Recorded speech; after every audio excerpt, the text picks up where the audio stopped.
امیدوار تھے اور میاں نواز شریف صاحب کو نااہل کیا گیا تھا، اور پھر میاں نواز شریف صاحب کو پارٹی کی جو صدارت تھی اسے بھی ہٹا دیا گیا تھا، اور جو میاں نواز شریف صاحب نے اپنے امیدواروں کو ٹکٹس پہ جو سائن تھے وہ بھی ختم کر دیے گئے تھے، کالعدم قرار دے دیے گئے تھے، اور کہا تھا کہ جو مسلم لیگ نون کے امیدوار ہیں وہ بغیر جو پارٹی کے پلیٹ فارم پہ الیکشن نہ لڑیں۔ تو پھر یہ جو مسلم لیگ نون کے امیدوار ہیں پھر یہ آزاد الیکشن لڑے تھے، کیونکہ صدر جو تھا اس کو نائل کر دیا گیا تھا۔ تو اس وقت پھر صادق سنجرانی صاحب کو لایا گیا تھا، اس وقت جو سینٹ کے چیئرمین کا حق تھا چیئرمین شپ کا وہ مسلم لیگ نون کا تھا، لیکن وہ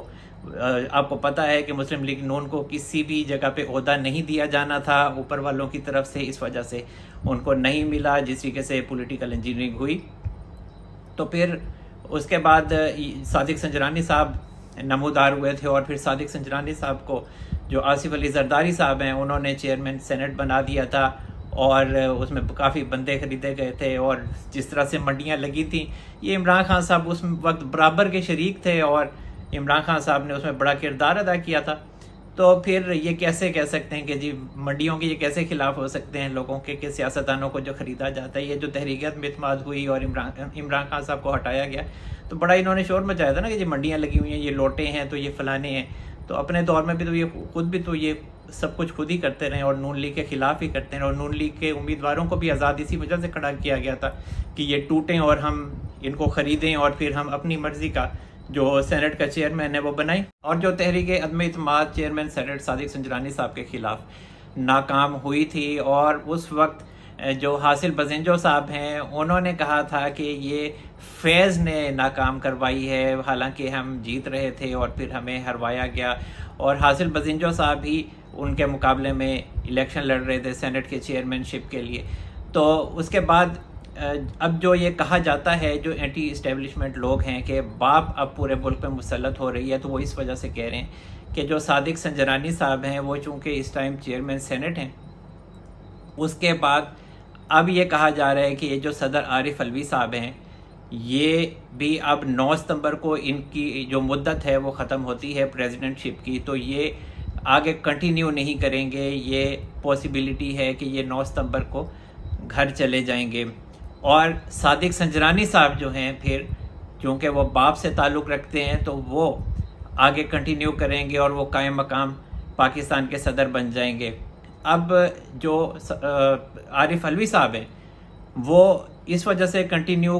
کر سکتے ہیں کیونکہ اب نیا صدر تو الیکٹ ہو نہیں سکتا، کیونکہ جو قومی اسمبلی ہے وہ ختم ہو چکی ہے، اور عارف علوی اس وجہ سے خوش قسمت رہے کہ جب یہ پی ڈی ایم کی اور پیپلز پارٹی کی حکومت بنی تو ان کے پاس اتنی قومی اسمبلی میں اکثریت نہیں تھی، 2/3 اکثریت نہیں تھی کہ یہ صدر عارف علوی کو ہٹا سکتے، تو اسی وجہ سے پھر عارف علوی نے کنٹینیو کیا، اور اسی وجہ سے عارف علوی صاحب 9 ستمبر تک بچے رہے۔ اب آگے بھی وہ کنٹینیو کر سکتے ہیں، لیکن کہا جا رہا ہے کہ عارف علوی صاحب کو ٹاٹا بائی بائی کرنے کا وقت آنے والا ہے، اور پھر اس کے بعد صادق سنجرانی صاحب آگے کنٹینیو کریں گے مارچ 2024 تک، اور یہ جو سینیٹرز ہیں ان کی جو مدت ہے ختم ہونے کی وہ بھی مارچ 2024 تک ہے۔ اور یہ جو انوار الحق کاکڑ صاحب ہیں یہ بھی آپ کو پتہ ہے کہ یہ باپ پارٹی سے ہیں، تو یہ بھی مارچ 2024 تک جائیں گے، اور یہ اسی وجہ سے کہا جا رہا ہے کہ جو صادق سنجرانی صاحب ہیں اور جو انوار الحق کاکڑ صاحب ہیں وہ باپ کے ہیں۔ اور لیکن جو نواز شریف صاحب کا معاملہ ہے کہ نواز شریف صاحب سے ہاتھ ہو گیا ہے تو کوئی ہاتھ نہیں ہوا ان کے ساتھ، زرداری صاحب کے ساتھ ہاتھ ہو گیا ہے تو کوئی ہاتھ نہیں ہوا ان کے ساتھ۔ آپ دیکھ لیں، آپ یہ پورا جو سیاسی معاملات جو چل رہے ہیں اس ٹائم اس میں سب سے زیادہ کس کو مار پڑ رہی ہے؟ پی ٹی آئی کو مار پڑ رہی ہے۔ آپ یہ دیکھیں کہ پیپلز پارٹی کے جو ڈاکٹر عاصم حسین صاحب تھے، اور جو کہا جاتا تھا کہ کچھ لوگوں کا انہوں نے علاج کیا اور وہ اسی طرح یہ دہشت گردی کے معاملات میں شامل تھے، ہاسپٹل میں ان کے داخل رہے، تو وہ بھی آج آزاد ہو گئے، ڈاکٹر عاصم حسین صاحب بھی کیسز میں سے نکل گئے، تو پھر کیسے آپ کہہ سکتے ہیں کہ زرداری صاحب کے ساتھ ہاتھ ہو گیا؟ وہ تو سموتھلی چل رہے ہیں، ان کی اسمبلیز جو ہیں وہ ڈیزالو ہو رہی ہیں، اور ان کو کوئی روک ٹوک نہیں ہے کسی بھی معاملے میں۔ الیکشن اچھے طریقے سے وہ کیمپین چلانے کی کوشش کر رہے ہیں، جو ٹی وی پہ جو کیمپینز چل رہی ہیں ورنہ نون لیگ کے دور میں تو یہ ہوتا تھا، جو 2017 کے بعد جو معاملات ہوئے، ثاقب نثار صاحب نے کہا تھا مسلم لیگ نون کے حوالے سے، جی یہ شہباز شریف کی یا نواز شریف کی تصویر بھی کیوں ہے، ایڈ کیوں چل رہا ہے یہ؟ تو بعد میں پی ٹی آئی کے تو چلتے رہے، لیکن نون لیگ کے اوپر بڑی خاص جو ہے وہ ثاقب نثار صاحب کی مہربانی رہی، اور وہ ہر معاملے میں ان کو روکتے رہے اور روڑے اٹکاتے رہے۔ اور جو نون لیگ کا معاملہ ہے نواز شریف صاحب کا، تو یہ جو کاکڑ صاحب ہیں، انوار الحق کاکڑ صاحب، یہ اسٹیبلشمنٹ مسلم لیگ نون کے جو قائد ہیں نواز شریف صاحب اور آصف علی زرداری صاحب، شہباز شریف صاحب اور مولانا فضل الرحمان صاحب، یہ سب کی مرضی سے باہمی مشاورت سے بنے ہیں۔ ایسا نہیں ہے کہ جی یہ نام اسٹیبلشمنٹ کی طرف سے ہی خالصتاً آیا ہے اور باقی سیاستدان منہ تکتے رہ گئے ہیں، تو ایسی بالکل قطعی طور پر بات نہیں ہے۔ اور آئندہ آنے والے دنوں میں دیکھیں گے کہ جو سارے معاملات ہیں وہ پری پلانڈ ہیں، اور یہاں تک کہ جو وفاقی سیکٹریز ہیں جن کے اپوائنٹمنٹس ہیں، جن کی ٹرانسفرز ہیں، وہ پلان کے مطابق ہوں گی، اور جو پی ٹی آئی والے ہیں وہ ہاتھ ملتے رہ جائیں گے، اور آگے جو وقت ہوگا وہ نواز شریف صاحب کا ہی ہوگا، اور یہ سارے معاملات اسی طریقے سے چلیں گے جس طریقے سے سوچا گیا ہے۔ اور جو نواز شریف صاحب ہیں وہ ستمبر 2023 میں، مطلب یہ جو نیکسٹ منتھ ہے، اس میں آ جائیں گے پاکستان واپس۔ اور جو سیٹ ایڈجسٹمنٹ کا معاملہ ہے، میں نے ماضی میں بھی آپ کو بہت دفعہ یہ بتایا تھا، وہ ایک الگ بات ہے کہ جو نون لیگ کے سیاستدان تھے، خواجہ آصف صاحب وغیرہ تھے، جو رانا ثناء اللہ صاحب بھی بعض دفعہ کہتے رہے کہ سیٹ ایڈجسٹمنٹ نہیں ہوگی، ہر کوئی اپنے پارٹی کے فورم پہ ہی الیکشن لڑے گا۔ تو اب شہباز شریف صاحب نے بھی یہ کہہ دیا، میں نے آپ کو یہی بتایا تھا کہ سیٹ ایڈجسٹمنٹس کریں گے، اور یہ معاملات ان کے طے ہو چکے ہیں، چاہے وہ پیپلز پارٹی ہے، اور پیپلز پارٹی پنجاب میں کچھ اہم سیٹیں ہیں جہاں پر سیٹ ایڈجسٹمنٹ نون لیگ سے چاہتی ہے، اس میں قمرالزمان قاہرہ ہیں۔ قمرالزمان قاہرہ آج کل نون لیگ کے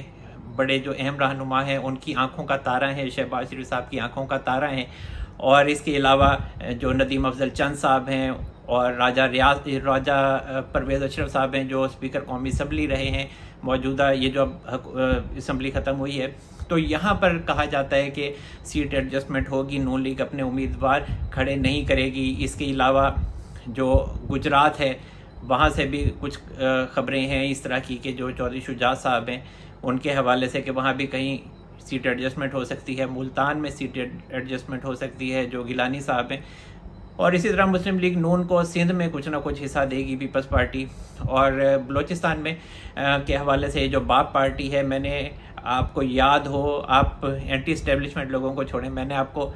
کچھ عرصہ پہلے، بلکہ 8 یا 10 ویلاگز پہلے آپ سنیں تو میں نے آپ کو